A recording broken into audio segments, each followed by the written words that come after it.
Cynthia Putri Uliloni dengan NIM D1B1222003. Saya merupakan salah satu mahasiswi dari Universitas Megareski Makassar, jurusan S1 Farmasi Ali Jenjang.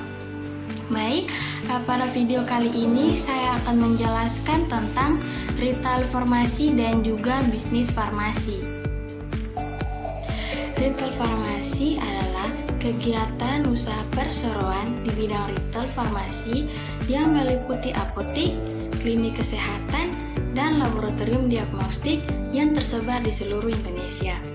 Hingga saat ini, perseroan telah memiliki lebih dari 1.232 jaringan apotik yang tersebar di seluruh Indonesia.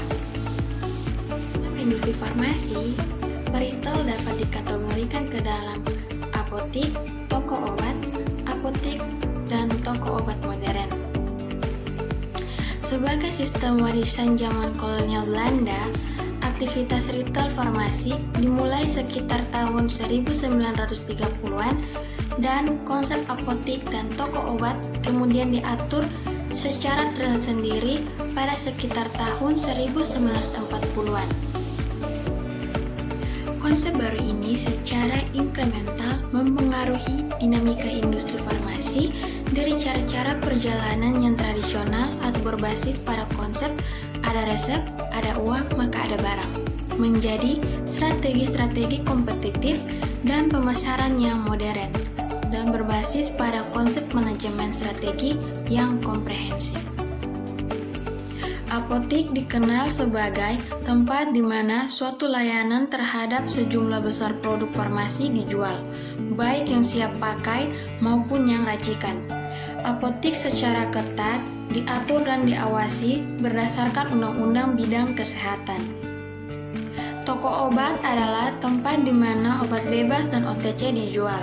OTC adalah bentuk produk farmasi yang secara bebas dan luas dapat diiklankan melalui berbagai bentuk media massa, baik cetak maupun elektronik. Toko obat juga mengalami peraturan yang sama ketatnya dengan apotik. Toko obat atau apotik modern merupakan kombinasi dari apotik konvensional dan toko obat konvensional dengan sentuhan-sentuhan modern atau barat. Konsep ini menonjolkan kenyamanan ruang dan menawarkan berbagai produk sampingan atau penyerta dari industri farmasi seperti produk kecantikan atau perawatan tubuh, beauty care products. Biasanya, tipe seperti ini merupakan jaringan luas dari sistem waralaba di bidang apotik dan hanya beroperasi di kota-kota besar seperti Jakarta dan Surabaya. Pengukuran kinerja adalah faktor terpenting sebagai acuan dalam menentukan berhasilnya sebuah organisasi bisnis, sehingga dapat membantu pihak manajemen untuk evaluasi hasil-hasil kinerja yang telah dilakukan.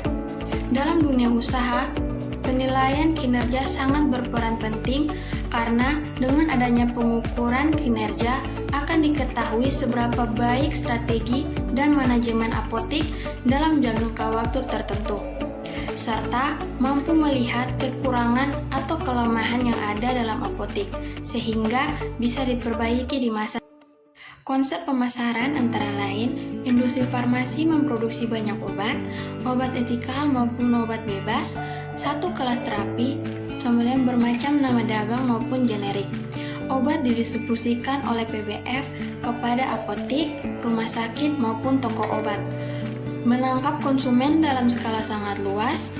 Selain dipasarkan dalam negeri, obat tersebut juga diekspor ke berbagai negara.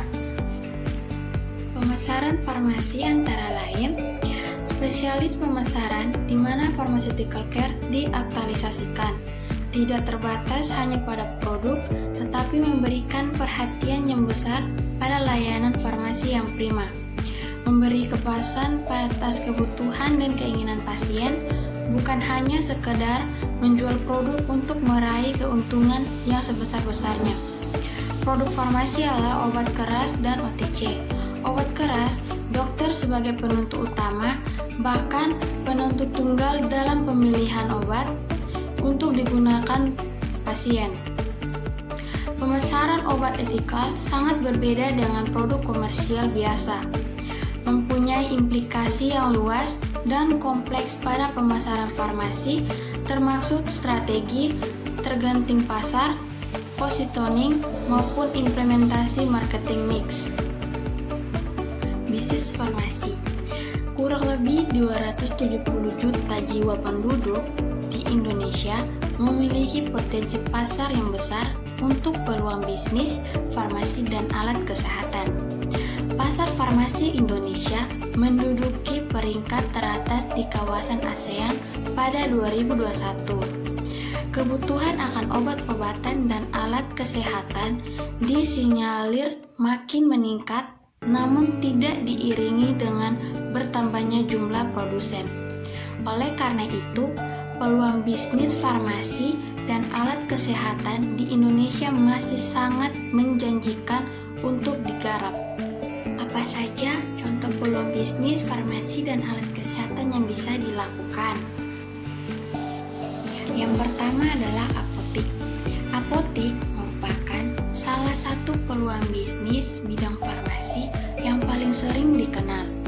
Peluang bisnis apotik yang kedua, distributor multivitamin dan suplemen kesehatan. Meningkatnya kesadaran masyarakat untuk menjaga kesehatan membuat kebutuhan akan multivitamin dan suplemen kesehatan juga meningkat. Selain itu, daya beli masyarakat yang tinggi membuat peluang bisnis multivitamin dan suplemen kesehatan menjadi keuntungan yang tidak sedikit. Yang ketiga, laboratorium klinik. Peluang bisnis laboratorium klinik mengalami masa kejayaannya pada puncak pandemi COVID-19 2 tahun belakang. Peluang bisnis laboratorium klinik masih akan terus menjanjikan keuntungan seiring dengan perkembangan teknologi alat kesehatan. Keempat, klinik kesehatan. Klinik kesehatan dapat menjadi peluang bisnis yang menjanjikan, khususnya untuk daerah dengan akses ke rumah sakit yang terbatas. Anda bahkan dapat mengajukan klinik kesehatan bermitra dengan BPJS Kesehatan untuk menjangkau lebih banyak pelanggan. Distributor obat dan ramuan herbal.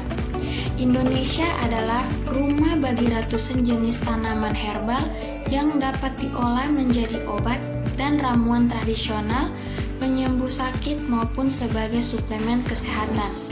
Obat dan ramuan herbal menjadi peluang bisnis yang menjanjikan, di mana ada sebagian masyarakat yang lebih memilih jenis pengobatan alternatif dibandingkan pengobatan modern. Toko alat kesehatan. Nah, sama seperti apotik, toko alat kesehatan juga memiliki konsumen yang tetap, mulai dari mahasiswa ilmu kedokteran yang mencari stetoskop hingga orang tua yang mencari oximeter. Oleh karena itu, keuntungan dari peluang bisnis toko alat kesehatan tidak bisa dianggap remeh. Nah, itulah sedikit penjelasan saya mengenai retail farmasi dan bisnis farmasi. Lebih dan kurangnya mohon dimaafkan. Wassalamualaikum warahmatullahi wabarakatuh. Shalom. See you next video. Bye-bye.